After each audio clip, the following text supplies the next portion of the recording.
Welcome to the Fellowship Podcast, a place where we get to know the people who make up the Baptist Bible Fellowship. In each episode, we sit down with pastors, missionaries, and ministry leaders from across our fellowship to hear their stories, their ministry journey, and a few lessons they've learned along the way. Our goal is simple: to connect leaders, share stories, and strengthen the mission. And now, here's your host, Randy Harp. Let's join the conversation. Hi, welcome to our next episode of the Fellowship Podcast. My name is Randy Harp. I have the privilege of being your host and sharing several of my conversations I have with my friends, just so everybody can get to know them a little bit better. I'm excited to have a longtime friend, Phil Griffith, on our podcast today. Pastor's up in Iowa. Phil, welcome to the podcast. Thank you for having me. This is really a pleasure. Yeah. So we were talking, I will get it out of the way early. We were just talking before we started recording. He's an Ohio State fan and I'm a Michigan fan, so he let me have it a little bit. So this is your last chance to say anything. You want to dig a little deeper on it, or No. It's going to be gracious? No, I'll let it go. It says everything's already been said. So everything's already been said. Well, Phil, take a minute, just kind of introduce yourself to our podcast, share a little bit about your background. I'm from Marion, Ohio, which is just north of Columbus, about 40 miles or so. Born and raised there in Marion. Left to go to BBC after a bunch of guys in my church went to BBC, my brother included, and some others, and all went to the ministry from there. Been in Iowa for quite a while. Pastored this church I'm at right now for 40 years. So I was in Iowa about 8 years prior to that as well, in Centerville, Iowa. I'm the youngest of 5 in my family. Everybody is deceased except myself and the oldest one.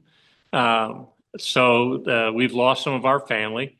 Of course, my father, my mother both have passed.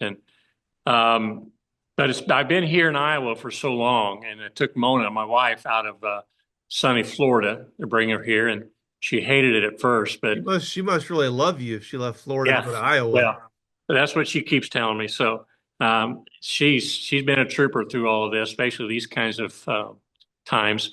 But we're at the point though where, man, I'll tell you what, cold weather. We're old enough now that it just is not fun anymore at all. I mean, we used to go skiing with everybody and all the kinds of stuff, but not anymore. I mean, it's too cold for an old guy like me to get out and try to do something like that. I understand that completely. Hey, before we talk, I want to talk about, especially, being there at the same church for 40 years. That's pretty amazing. But before we jump into that, share a little bit more. You talk about you're the youngest of 5. When did you get saved? Was it as a young child, as a teenager, or when?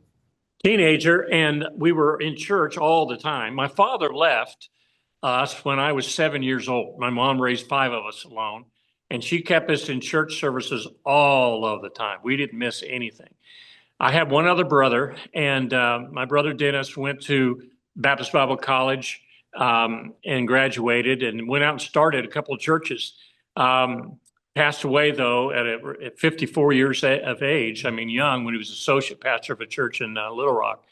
But that influence, had a lot of bearing on me, of course, from my brother and others in our church. And I attended a large high school, a couple thousand, maybe 2,500 or so. And it was a closed school. And I can remember sitting in there one day for one of our classes, and the Holy Spirit was just working so hard on me that I knew I wasn't saved. And I'd been leading people to Christ in our youth department. We had a large church, had grown from 250 to about 1,500 in 2 years or so.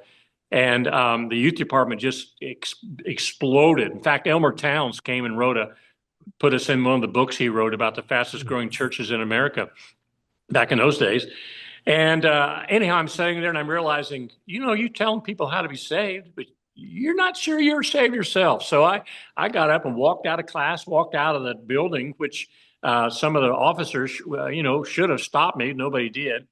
Got outside and started walking down the street. And one of our staff members at our church was driving down there and saw me and picked me up, asked me what I wanted, what I was doing. And I said, I'm going to go walk to the church and talk to the pastor. he drove me there, and I accepted Christ there up in his office. And that was probably my junior year in high school. So the next year, Who was that? Who was that pastor? His name was Charles Hand, Hand. He was for many, many years was the one that really got that bus ministry going for Hiles. And when he came to us, he did the same thing. And our church just exploded. It was amazing to watch it. I mean, it was really an encouraging thing to see. When I left though to go to Bible college, I was going to follow my brother and some others from the church there that went to BBC. He was heavily influencing the kids to go to Tennessee Temple, obviously, which is gone now, but they all went from there. And I think the year that I left to go to BBC, 14 of them went to Tennessee Temple. I went to BBC. And at this point right now, there's only one other one that's in the ministry from that group, and then myself. So we were, have always had a great affection for all those folks in our church, because we had such a great ministry those years in the youth department. But I'm really thankful that I got to go to BBC, and I'm thankful for the influence it was, and mainly that my brother, kind of pushed towards that as well. My goal, here's a little sidebar. I played basketball in high school, and junior year as well, I was in a car wreck that flipped upside down, and I broke my back. So I couldn't play there anymore, but my goal was to be able to play college ball. And so I got to BBC, and I got to do that. So that I got to play there, and that seemed to meet that need for me for a while. But then after that, I knew that I was called to go into the ministry, and I was in music there as well as pastoral stuff. And so I had an opportunity to start traveling with a singing group and preach for them as well from the college there. And so I left the ball team, and Coach Smith was really kind of upset with me about it. But I was there to learn, ministry. So I went out and started doing that. Did that for about two and a half years before we graduated. So what years were you at BBC, and then who were some of the guys you hung with that you ran around with at college? We were there. I was there. Went there after I graduated in '72 from high school, and we stayed there. I was there until '75. So you were there. You were there at the peak of the attendance at the school. Oh my word! Yes, it was such a different place. I mean, it was an amazing time, and traveling for that for the school for those times also was incredibly encouraging. And going to youth camps and speaking, and our group would be singing. It was just so much fun, and we got to travel with Kenneth Gilming Sr. We got to go with Bill Dow. He'd meet us places, and Dr. Dow would, and it was a time of my life, tell you the truth. But Rob Hoffman was a couple of years ahead of me, but we were buddies. A lot of other guys that I don't get to stay in contact with a whole lot anymore. But I saw one that was in our group that I hadn't seen for probably 40 years, named Pete Tokar. He happened to be at this last alumni gathering at the college in May, and I met up with him, and Laurel Stark, she was in the group, and we had it was a great time of ministry for us. So how in the world did you go from Ohio to Springfield and wind up in Iowa? Did you go there right after you graduated, or did you go somewhere else before? No, actually, when I was still in Springfield, I was going to Cherry Street, the old building, and they had the associate pastor there was named Jerry Rose, and Jerry was leaving the platform to go back in the back of the auditorium to greet folks as I left one Sunday morning, and he grabbed my arm as he walked past me and motioned for me to come back with him. And he said, I'm getting ready to take a church in Illinois, and I want you to come and do the music for me. And that was going to be for the summer. So I thought, hey, yeah, that sounds like a good idea. And so I did that. And my wife and I, Mona, and I got married. Then we went back and stayed there the next semester of school, dropped out of that next year, first semester, and stayed there working. And it's one of those ministries where everybody in the ministry knows what I'm talking about when I say the whole time there taught me everything not to do when I get my own church. And I can remember sitting on the platform many, many, many times saying to myself, God, if you give me a church, I'm never going to handle something like that. And I learned a lot. It really was not things not to do, but it was not a bad time for me. I appreciated it, and worked at a lumber yard while I was there, and that was kind of tough. But we had a great time. But I went back, and the group, when I traveled with our group from the college, we used to go to Brookfield, Missouri quite a little bit, and a guy pastored there in Brookfield by the name of Jim Duncan. Jim's in Colorado now, been there for many, many years. And so I wrote him a letter one day, and I said, hey, I love the guy's preaching. He's such a great guy. And I told him, I said, I'm getting ready to graduate. If you ever get to it, and I was thinking this is Brookfield, Missouri. I said, if you need somebody sometime to help you, let me know. So he sends me a letter back and says, yeah, I'd like to have you come and let's talk about this. But he said, I'm in Centerville, Iowa right now. So he had taken a church in Centerville and ran about 400 or so. And he hired me to come on staff as a youth director and pitch in with the music. They had a music guy, but I did the youth work there and kind of associate work there. Then was interim pastor there when he left, and I stayed there as that position for, I don't know, 8, 9 months maybe. And then we hired Larry Warren. I don't know if you knew who Larry was. Yeah. And Larry stayed with Larry for quite a few years, about 8 years or so. And then this church in Ottumwa calls me, and they were getting ready to close, and wanted to know if I'd come and take a crack at it. So they called me, of course, and there wasn't anybody to say no. So they said yes to me, and been here 40 years. Been a wonderful ministry. We're in a new auditorium, all paid for, and had souls saved all the time. I mean, some of our players, in fact, that's been one of the amazing things that come from the ball team. I'm at the point now, being here 40 years, one of the real blessings to that is that you get to, I'm actually, I'm baptizing grandkids of, their parents that I baptized, married, baptized them, saw them receive Christ, and then their kids, and now their kids' kids. I mean, that's such a blessing. I mean, it's so heartwarming to be a part of that. That part of it has been just a huge blessing, and it's going to be so hard to leave this place sometime, and I'm trying to do that. I mean, I really feel like the Lord's given me peace about moving on. But as you know, in independent churches like ours, you're kind of in charge of finding your own guy, and so we've been looking, and it's just a matter of finding somebody who's willing to come to Ottumwa, Iowa, which doesn't bring in a lot of visitors to this town, but it's where exactly is Ottumwa, Iowa? Ottumwa's in the south, kind of the south central, maybe a little more eastern part of Iowa. It's only about 5.5 hours from Springfield.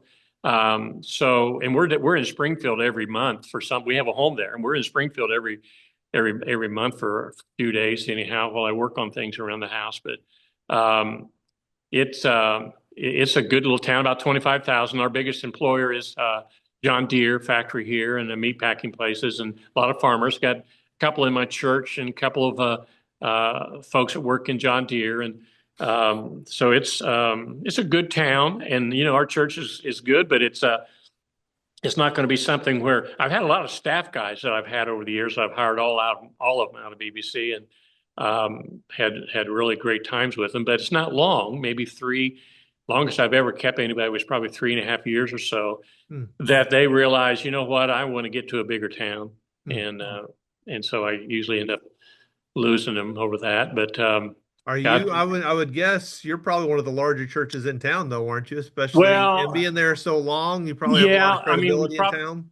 Yeah, we probably are within all the Baptist churches, but there's a non-denominational church that is just blowing the doors off of the place they're meeting at, and a lot of the people that left, I don't know if I've got anybody there, but we've had people leave churches around town and go there because it's just they got great music stuff, and all kinds of things like that. And but we've got a good core group of people. So let's talk about, you said you've been there 40 years. What's let me ask this first. When you went there 40 years ago, were you planning to stay there the rest of your life, rest of your ministry, or were you not thinking that far ahead?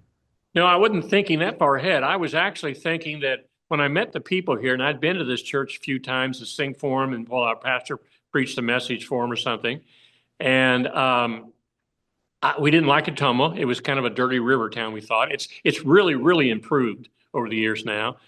But I figured if I could come here, the previous pastors, which had been missionaries, had only stayed about 3 years. So I figured if I could come in, stay 3 years and kind of help them get back on their feet again, that I'd be willing and be ready probably to go be my first church I pastored on my own, really, other than an interim at Centerville. But once we got here, though, it just kind of exploded.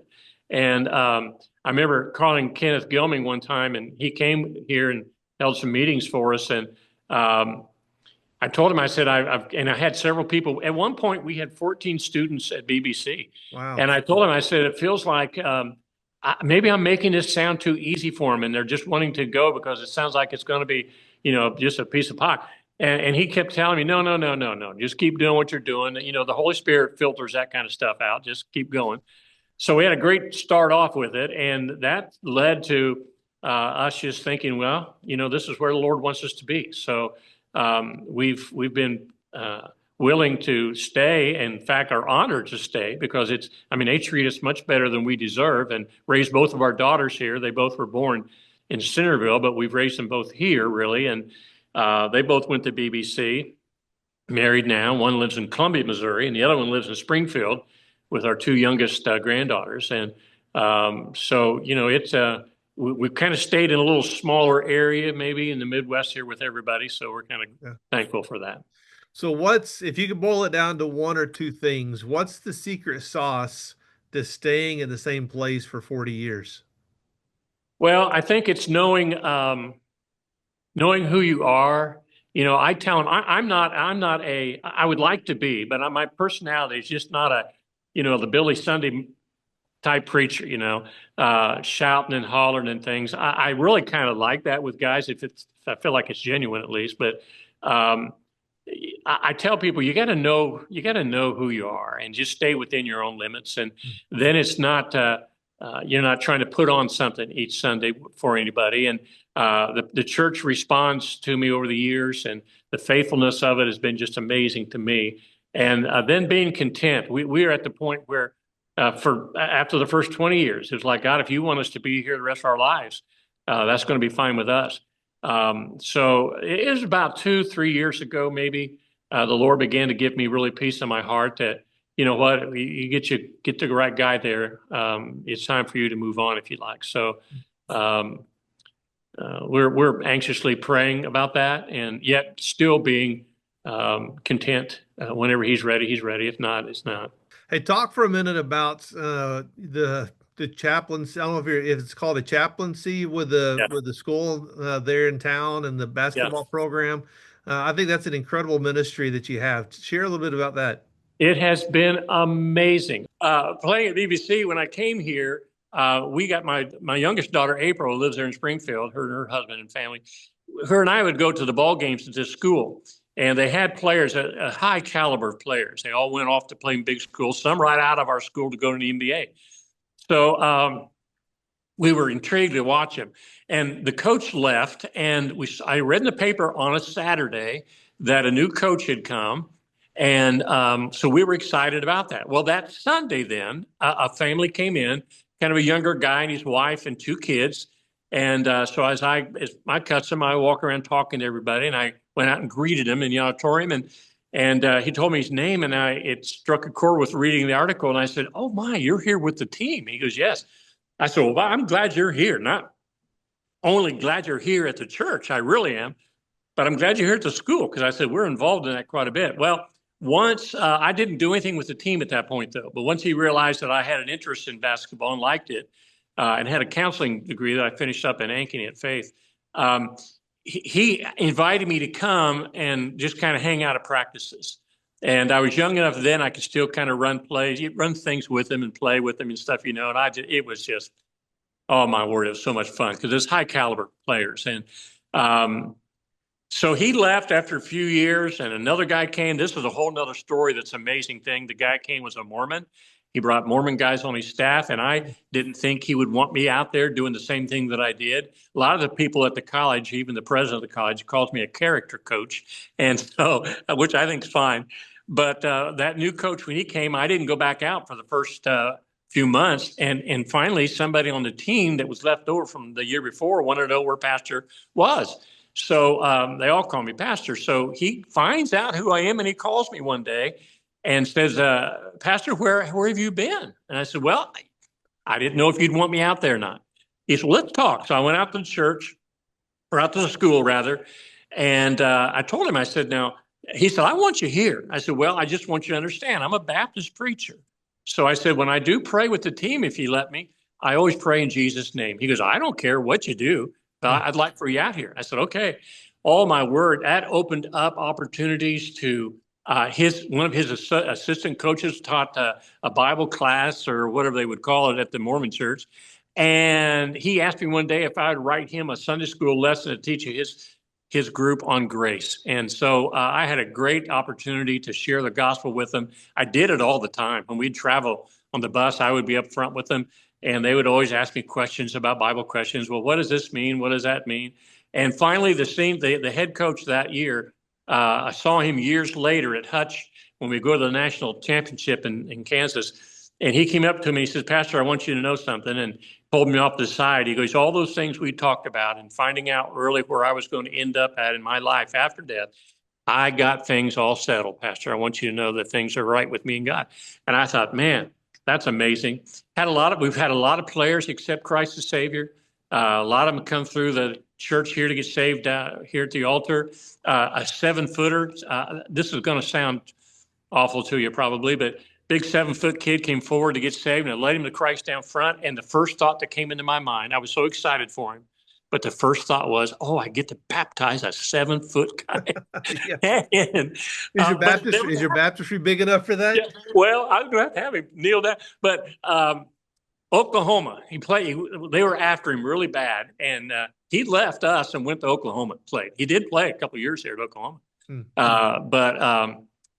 So I didn't get to do that. But I've had a lot of them. I've baptized some. I've had one from Turkey that was Muslim. And when he accepted Christ here and went back home, they disowned him. He couldn't even live with his family anymore.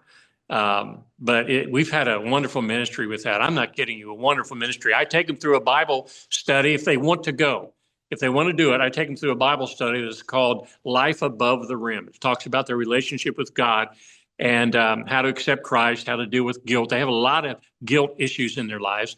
And one of the things that happens with them is that they're not around their fathers very much, many of them, some of them, but not a lot of them. And so once they get to know me and realize I'm there just to befriend them and to help them, I don't preach at them on the court, and that kind of stuff all the time. Pray with them. We have a game tonight. I'll pray with them. We all huddle up in the locker room. I'll pray with them. But it is once they get to know me, then they're your buddies and they stay in contact with you. All the guys that have left to go to other colleges text me just all the time and ask how things are going, and I do the same. It's just a 2-year college, right?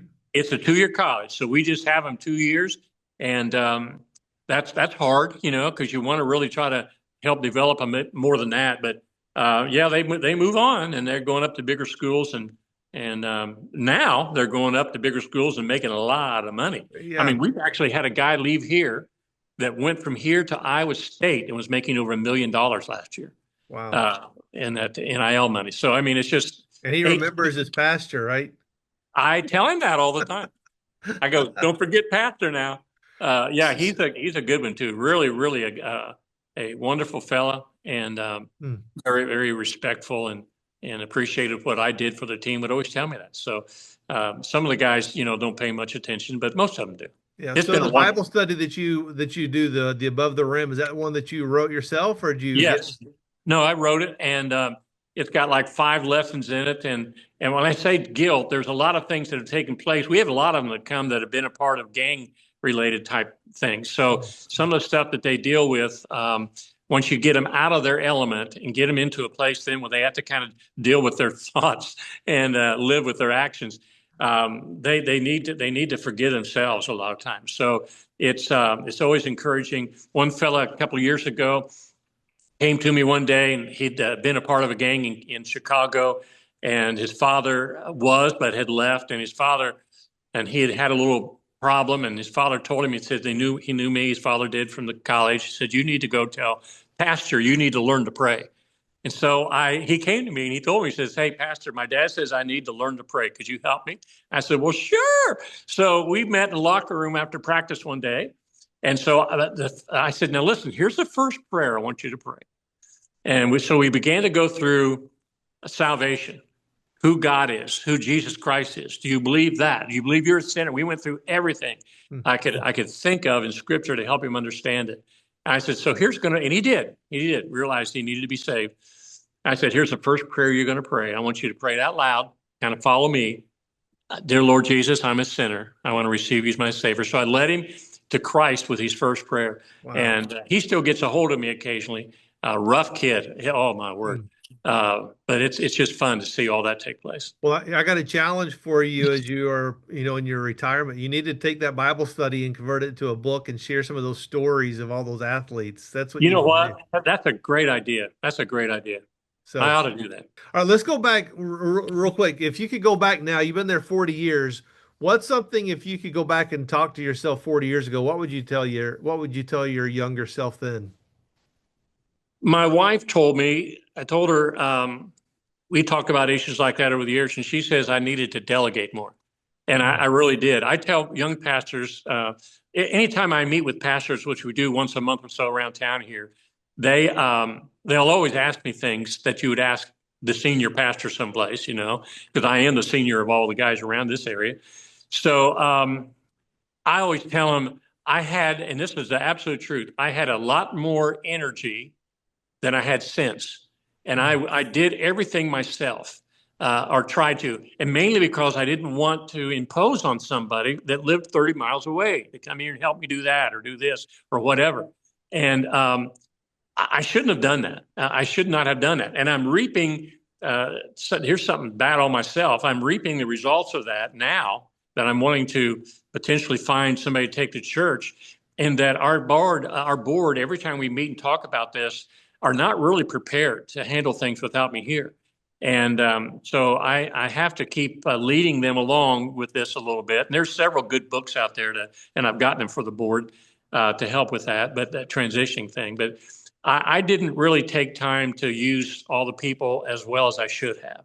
And that is all on me, and I feel bad about it because I could have we've had a lot of people come out of here, though, and go into the ministry and then or come here on staff and going into larger churches and have been tremendous blessings to our church. So it's I would say, boy, don't use people. I mean, don't feel like you got to do it all yourself. And that was a big downfall for me. Such an important lesson to learn. Hey, let's talk about your connection to the BBFI for a minute.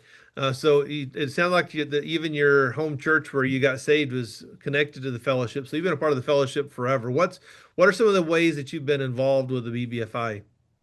Well, it all started really when I left to go to BBC because the pastor at the time, Charles Hand, was a big Tennessee Temple guy and Jack Hyles guy and that kind of stuff, and was anti-BBC. He had gone to BBC, but didn't want to be under that kind of tutelage, I guess, and decided to leave, and didn't speak highly of BBC at all, which the ones that I knew that were going there, they were the ones I was wanting to follow to begin with. So when I first went there that's when I first got exposed to it, and listening to Beecham Vic, and W. Dow. I mean, all those guys, and Kenneth Gilming. It was just amazing. Noel Smith. I mean, listening to those people speak, it was just. I look back at it now, and it was an amazing thing, and to hear Beecham Vic say one time in chapel that he'd never been called to pastor. He just continued to volunteer. He said, I volunteered and God never told me not to. So I just kept doing it. I'm thinking, what? So what an amazing group of men in those days that led us. And then being involved in the things that I had been over the years, either field reps or back during the 45 days and being on that group and alumni officers and things like that, and kind of getting into a little bit of the inner workings of stuff, I really began to appreciate a lot of the leadership that we had. And it's one of the things I appreciate about it now too, that the leadership, the younger, it is moving to a younger group, and they're still accepting the older guys, and so it's a wonderful transition to see happening, and I think it's happening in the right way, and we're going to see great things in the future from the BBF. So you serve right now as the state rep for the state of Iowa. Right. So you've been involved over the last few years in that role. What's something you talked about some of the younger guys, maybe might be the answer, but what's something that excites you about the BBFI right now? Well, I would say probably our continued missions emphasis for the fellowship, our love for wanting to start churches. I think Randy, if I can plug Iowa again, Randy's doing an incredible job, Randy Abel, on the church planning thing. I mean, I remember telling, I believe it might have been John Connerup when we were getting ready to vote on different officers, and Randy was up for it to begin with. And I said, you know what? It'd be wise, I think, to bring Randy Abel in on that. But if we do, you guys need to be aware, he is a fireball. He's going to go after stuff, and you may not always agree, but he's got a great heart, and he's after the right things. And my goodness, he's made some incredible inroads in all of that stuff. And we'll look at his church. I mean, he's done a tremendous job at his church. The only one that I can remember being officer, president, or here at the fellowship or at the Iowa Fellowship over the years, I was in that capacity when he first came to Iowa, and he wanted to borrow some money, and we hadn't, the officers ahead of time wouldn't give it out. We had a lot of it, and I think nearly over $100,000, and they just wouldn't do it. So when Randy come around and I talked with him, met with him a little bit, and I realized this guy is going to do something, whether we help him or not. So I got the board together, the officers, and we met, and I said, guys, we're going to give him what he wants. And some of the older guys then were even saying, oh, man, are you sure? I said, yes, we are. He's going to build a church with or without us. We want to be a part of it. So we gave him the money that he wanted. And to my knowledge, he's the only one that ever paid it back. And he paid every dime back to the fellowship. So I always think, Randy, you established a pretty good area for guys to follow up on with you. And now we do help a lot of guys when they come here. So what you're saying is you're the secret behind Randy's success. Yeah. Is that what I'm hearing? Is that what I'm hearing? I'll make sure Randy knows that. That's it. That's exactly it. Thank you for pointing that. Let's talk one last thing, then we'll kind of lighten it up, and then we'll wrap it up. What's something that God's teaching you right now? You talked about maybe transitioning sometime soon, about in retirement, or what it may look like, or personally in your church. What's something God's teaching you right now? One of the things, I don't know if you've ever read this book, Gentle and Lowly, by Dane Ortlund. I'm reading it again because it made such an impact on me. What is impacting me more now at my age is how God. It's even hard to kind of deal with it without getting emotional about it. But how faithful He's been to me, how unworthy I really am of that, and patient He's been with me. Much of the stuff that I would do in ministry, I mean, I always had peace in my heart about it, or I would never do anything leading them into the buildings or whatever. But I didn't really look back at anything. I just went forward with it. And a lot of times I'm sure God was just saying, man, if you just slow down a little bit, I can help you more. But now at this age, looking at the ministry, it's such a humbling thing to know that God actually uses you.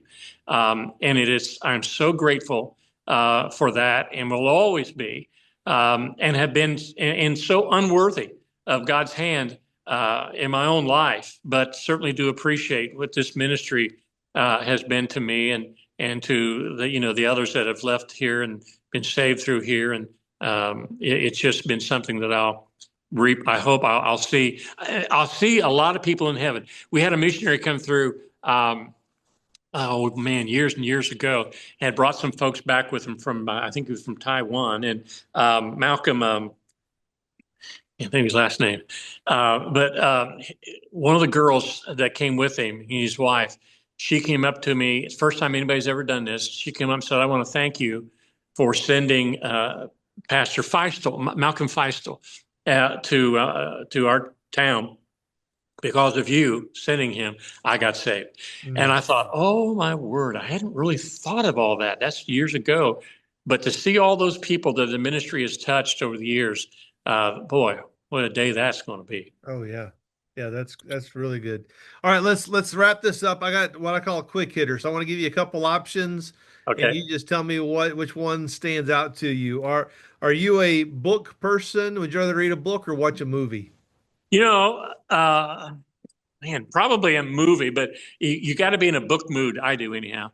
And so when I'm reading, here's something. I'm reading more for my own benefit and enjoyment than I am reading for sermons. Because a lot of times when I would read things, I think, oh my goodness, that's a good point. I'm going to use that. Yeah. But to be able to read something now and just let it speak to your heart, that's more where I am when I do read books. But a movie, yeah, I like movies. Yeah. What's your favorite book you've read? Well, is it the one you just talked about? Yeah, but this one right here really is a heart-changing kind of a book. Yeah, Gentle and Lowly. Who's it by? Dan Ortlund? Yeah, and it's older. It's out. It's early 2000s it came out, but it is a really life-changing experience to give you the heart of Christ and how that should work in your own heart. Yeah, good. All right, okay, what's a better vacation? Going to the beach or going to the mountains? Oh, beach. My wife's from Cocoa Beach, Florida, so whenever we would go from here, we'd always go there and stay with her family and go to the beach. I loved it. Loved it. Growing up in Ohio, we never saw any beaches. Oh, yeah. Did you ever see any of the rockets take off at Cocoa? Oh, yeah. Yeah. She did, especially. I did from a distance. My father, here's an interesting story. My father in Marion, Ohio, worked at a place called Marion Power Shovel Company, and they built the crawler thing that the rockets would set on to go out to the landings or to the site where they would go off. Her dad worked at the Cape, and he was one of the ones that fueled the rockets. So it was kind of cool to see our lives kind of come together there a little bit. Good. All right. What's your favorite season? Spring, fall, summer, winter? What? I know it's winter in Michigan or in Iowa, right? Yeah, it's winter, and it's beautiful when it first starts, of course, everywhere. But I'm going to say probably spring. I mean, when things are over here and we've stayed here. We've had times where it's been below zero for a month. So it is, once you get through the winter and get into a good spring, that's a great time. Spring thaw you appreciate, right? Yep. All right. Are you college sports or professional sports? College. Love college. All Ohio State, or you like anybody else too? You adopted one of the Iowa schools? Well, yeah, Hawkeyes. I mean, we're all Hawkeye fans here at this church. A couple of them here went to Iowa State, so they got some Cyclone fans, but it's all pretty much Hawkeye here. Yeah. All right. What's a better dessert? Are you a cake person or are you like pies? Well, probably pies. Yeah. Cherry, if I have my choice. Cherry pie? Yeah. Okay. What's more relaxing, going fishing or going golfing? Golfing. When I do retire, though, and get into probably the Springfield area there, I've had so many guys say to me, "We're going fishing when you get here, Phil." So I'll pick it up. I've got rods. I get out there fishing now, and I think to myself, "Oh, I ought to be doing something else." So I just can't really enjoy it. Yeah. On the golf course, you're usually with somebody, you're talking and hooping it up. It's kind of fun. So, but I enjoy that. I enjoy both. I'm looking forward to fishing when I get out of here. Yeah. If you're going to get somewhere, would you rather drive there or take an airplane? Would you rather fly? No, I'd rather drive.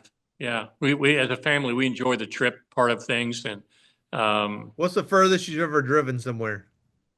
Oh, we've driven to Oregon. We've driven to we go to Florida quite often because of some of my wife's family there. In fact, her mother passed away not too long ago at 94, and I went back to Florida and did the service for her.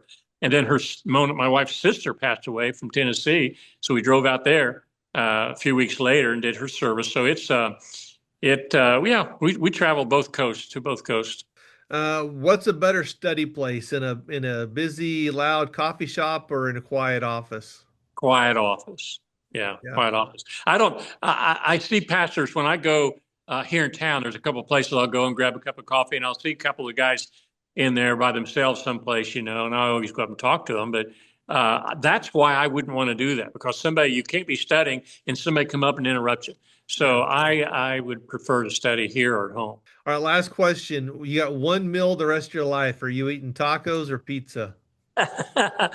Oh Or man, I love something them. else? You can throw in something else if you want. I love them both. I'll go pizza. I'll go pizza. Yeah. Because you can get a What? good pizza about anywhere. Yeah. What's your favorite pizza? Pepperoni or all meat, kind of all different kind of meats, with some peppers on it, jalapenos. I love hot things. Mm, Yeah, that'd be great. I could yeah, do that. that's good. Hey, well, Phil, I appreciate you taking the time to do this. This is fun. I enjoyed it. Any last words or last thoughts for the audience? Thank you so much for doing this, Randy. I appreciate it. Appreciate your ministry too there for us. I mean, you're invaluable to the fellowship, and thank you for all the hard work you've done and going really unappreciated, if I could say it, in a lot of things that you have to make it, and you've had a hard time at it at times, I'm sure. But we're grateful for you. Thank you for that. Thank you to the fellows, other pastors in our fellowship, and your friendship to me has meant the world, and I appreciate it. Yeah, well, I appreciate those kind of words, and looking forward to seeing you next time you're down here in Springfield area, down in Branson. So, Yeah. thanks for taking the time to join us, Phil, and for those listening and watching, thanks for joining us. Looking forward to our next conversation together.